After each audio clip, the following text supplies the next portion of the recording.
오늘 본문에는 리워야단이라는 생물이 소개되고 있습니다. 17세기 영국의 정치학자인 토마스 홉스는 그의 저서 리바이어던이라는 유명한 책을 쓰면서 그 내용에 대해서 이렇게 남겼습니다.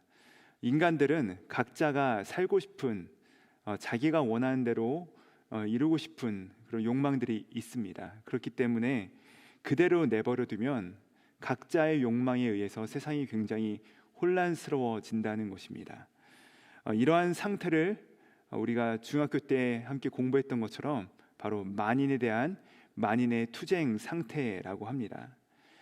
그렇기 때문에 이렇게 혼란하고 무질서한 혼돈의 상태를 막기 위하여서 거대한 권력이 필요한데 이것이 바로 국가의 권력이고, 토마스 홉스는 그 누구도 대적할 수 없는 이 절대 권력을 바로 그의 저서의 이름과 같이 리바이어던이라고 불렀던 것입니다.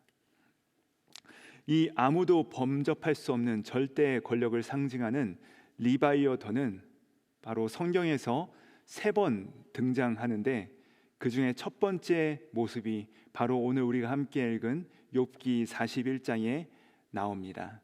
우리 함께 1절의 말씀을 같이 한번 읽어보도록 하시겠습니다. 시작. 내가 낚시로 리워야단을 끌어낼 수 있겠느냐? 노끈으로 그의 혀를 맬 수 있겠느냐? 여러분, 오늘 혹시 성경을 보시면서 이 말씀을 보시면은 거기 리워야단이라고 해놓고서 숫자로 1이라고 써 있을 것입니다. 그리고 그 밑에 보시면 아마 악어라고 되어 있을 것입니다. 근데 이 리워야단은 단순히 악어가 아닙니다.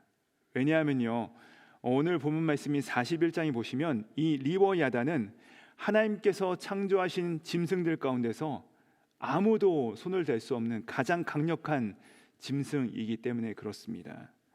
19절부터 21절을 보시면 그 존재의 입에서는 불꽃이 나오고 코에서는 연기가 뿜어져 나온다라고 말하고 있고요. 26절에 보시면 칼이나 창이나 혹은 화살과 같은 것들로도 그의 가죽을 절대로 뚫을 수 없다라고 합니다. 그리고 마지막 33절에서 34절에 보시면요, 세상에서는 이 동물과 비교할 수 있는 존재가 아무도 없으며 그 누구도 손을 댈 수 없는 악한 짐승이 바로 리워야단이다라고 설명하고 있습니다. 또 이 리워야단이 등장하는 또 다른 성경인 시편 74편과 이사야 27장에 보시면요, 이 리워야단이라는 동물이요, 하늘과 바다를 휘저 다니면서 사람을 죽이는 용과 같은 존재다라고 설명하고 있습니다. 그러니까 정리하자면 이 리워야단은요, 아무도 제어할 수 없는 그런 강력한 힘을 가진 바다의 괴물이요, 또 신화적 괴물이라는 것입니다. 자, 그럼 우리 함께 1절 말씀을 같이 읽었는데요, 그 1절 말씀에 보는 것처럼 네가 낚시로 리워야단을 끌어낼 수 있겠느냐? 노끈으로 그의 혀를 맬 수 있겠느냐? 이 말씀처럼 이 리워야단은 그 절대적인 존재이기 때문에 우리가 사람이 물고기를 낚시하는 것처럼 혹은 황소의 코를 꿰어서 끌고 가는 것처럼 다를 수 없는 무서운 존재라는 것입니다. 여러분, 우리는요, 이 리워야단을 보면서 이런 질문을 하게 돼요. 왜 그렇다면 저렇게 무서운 짐승이 존재해야만 하는 것인가? 바꾸어 말하면 우리의 질문은 이와 같습니다. 왜 세상에는 악이 존재하는가? 왜 세상에는 의인이 고통을 당하는가? 왜 세상에는 이 악과 고통의 문제가 해결되지 않는가? 이 악의 문제에 대해서는요, 우리 중 누구도 나의 힘으로 그것을 제압하거나 그것을 없앨 수가 없다는 것입니다. 인간의 힘으로는 절대적으로 불가능한 것입니다. 그러므로 오늘 본문은 바로 이 악의 문제에 대한 하나님의 답변과도 같은 말씀입니다. 자, 이렇게 하나님께서는 리워야단에 대해서 언급하신 이유가 오늘 말씀 10절에 나오는데, 우리 10절 말씀 같이 한번 읽어보도록 하시겠습니다. 시작. 아무도 그것을 격동시킬 만큼 담대하지 못하거든 누가 내게 감히 대항할 수 있겠느냐? 아까도 말씀드렸지만 이 리워야단, 이 땅에서 가장 무시무시하고 그 누구도 다룰 수 없는, 격동시킬 수 없는, 대항할 수 없는 그 무서운 존재가 리워야단인데, 그 리워야단 하나도 상대할 수 없는 바로 인간인 우리가 어찌 그것을 창조하시고 다스리시는 하나님에 대하여서 우리가 대항할 수 있겠느냐라고 하나님께서 말씀하고 있는 것이죠. 그렇습니다. 우리는요, 세상의 악에 대해서 분노합니다. 왜 우리에게 이러한 고통이 임하는지, 왜 의인이 고난을 당하는지에 대해서 질문하고, 어떻게 해서 악한 자가, 불의한 자들이 이 땅 가운데서 활기를 치고 다니고 심판을 당하지 않는지에 대해서 우리는 화를 내죠. 자, 그런 우리를 향하여서 하나님께서 이렇게 말씀하시는 것입니다. 자, 그렇다면 네가 한번 그 악을 제어해봐라. 너가 한번 그 악을 제거해봐라. 너의 능력으로 그 악을 제압해 보라는 것입니다. 내가 아무리 정의를 외치고 불의한다고 이야기하지만 세상의 악을 물리칠 수 있느냐라고 말씀하시는 것입니다. 너는 악과 고통의 문제에 대해서 불평만 할 수 있을 뿐이지 그 악을 없앨 수 있는 존재가 아니라는 것입니다.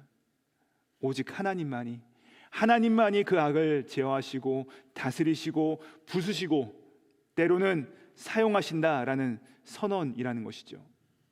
그리하여서 사실 41장의 결론은 11절 말씀인데요, 우리 함께 11절 말씀 같이 한번 읽어보도록 하시겠습니다. 시작.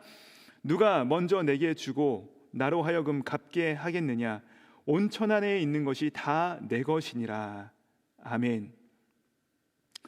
여러분, 오늘 방금 우리가 함께 읽은 이 11절의 말씀은요, 사실 신약에서도 한번 인용이 됩니다. 바로 사도 바울이 로마서 11장 35절에서 이 말씀을 가지고 와서 우리 기독교 신앙의 핵심을 너무나도 잘 요약하는데, 제가 한번 읽어드리겠습니다. 누가 주께 먼저 드려서 갚으심을 받겠느냐? 무슨 말입니까? 이 세상에 존재하는 모든 것, 내게 주어지는 환경과 또 나의 생명과 나에게 있는 그 모든 것이 다 사실은 다 몽땅 다 받은 것이라는 것이죠. 우리 중에 과연 누가 먼저 하나님께 갚은 자가 있겠습니까? 누가 먼저 하나님께 드린 자가 있겠습니까? 누가 과연 하나님 앞에 의로운 자이기 때문에 그에 대한 보상으로서 살아가는 자가 있겠느냐라는 것입니다. 그런 자가 있겠습니까? 없다는 것이죠. 다 받은 것입니다. 모두 다 주님께서 우리 가운데 주신 것입니다. 내가 의로운데, 나는 선한데 하나님 어찌하여 나에게 이러한 고난을 주십니까?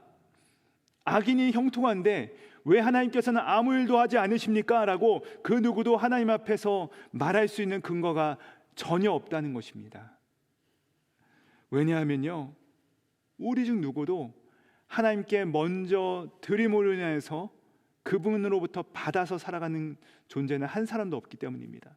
우리가 무엇을 드림으로 보상으로 살아가는 존재가 아니라 우리는 모두 다 하나님께로부터 받은 은혜를 가지고 살아가는 존재가 바로 우리 피조물의 본질이라는 것이죠. 그렇기 때문에 세상의 그 모든 것들이 사실상 우리의 손에 달린 것이 아니라 하나님의 손에 달린 것이며, 심지어 악한 것이라 할지라도 하나님께서 그 모든 것들을 주관하시고 사용하셔서 역사와 세상을 주관하시고 운행해 나가신다라는 사실입니다. 그렇습니다. 사랑하는 여러분, 우리 중 결코 이해할 수 없는 그런 안타까운 상황과 정말로 고통스러운 환경 가운데 그런 어려운 시기를 지나가시는 분들 우리 가운데 계실 수 있습니다. 혹은 이 땅에 있는 악인들과 그런 불의한 현실 가운데 분노하고 답답해 하시는 분들이 우리 가운데 계실 수 있습니다. 그러나 사랑하는 여러분, 우리의 신앙의 본질이 무엇입니까? 우리는 과연 무엇을 믿습니까? 그럼에도 불구하고 하나님께서 악을 다스리고 계시며 그분께서 폭풍우도 잠잠케 하시며 하나님의 뜻을 반드시 전진해 나갈 것이다. 그리고 반드시 하나님의 때에 그 악을 밟아 부숴버릴 것이고 하나님의 영광을 드러내실 것이다. 이것이 바로 우리의 신앙이라는 사실입니다. 사랑하는 여러분, 이 사실을 굳게 잡으시고 이 고통과 악한 세상에서 낙심과 분노에 삼켜지는 것이 아니라 도리어 악도 다스리시고 악도 주관하시며 결국에 하나님의 선하신 뜻을 이뤄 나가실 그 주님만을 바라보시고 붙드시고 오늘 하루도 승리하시는 은혜가 있기를 우리 구주 예수님의 이름으로 축복드립니다. 기도하시겠습니다. 하나님, 이 세상의 고난과 악의 문제에 대하여 우리는 대답할 수 없을 뿐 아니라 그 악을 제거하거나 이것들을 어떻게 다룰 수 있는 능력이 없음을 정직하게 고백합니다. 그러나 하나님은 악을 주관하고 계시며 반드시 하나님의 때에 그 악을 심판하시어 주님의 백성들을 구원하실 것이라는 사실을 붙들며 살아가게 하여 주시옵소서. 그래야 해서 우리 신자들은 어떠한 상황 속에서도 낙심하지 않게 하여 주시고 하나님만을 바라보며 담대하게 이 세상을 뚜벅뚜벅 걸어갈 수 있도록 함께하여 주시옵소서.